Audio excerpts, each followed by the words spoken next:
An teachnanseo bhí muid tháinig le chéile stocha si é an tarna chuid gon tionscnamh agus bhí muid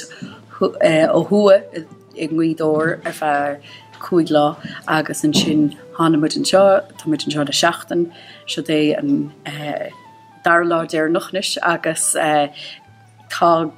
grúpa buin Alíntóirí, Dásóirí, Scríóirí, Léireóirí, Siúróirí, take le chéile agus is stocha gevecadíist céir déadach si dhéana nó céir de déadach a hála bh héobh drámaíocht na gaige. sé bonús is stocha an scéal ná drámaíocht na gaige. So fi sé ítach spéisiúil dúna mar Alíntóirí bheith chur ar broséis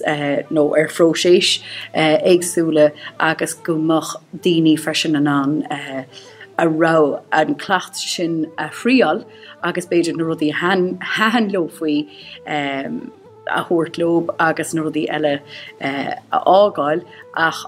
a núsar sin tá clachtas golóir daoine eile de bhar go bhfuil Alín éagsúla ar siúla ag daoine éagsúla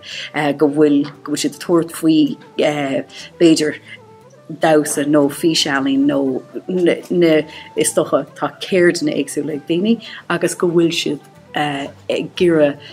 in an leabhart le na chéile agus takeíocht a thuairt a chéile.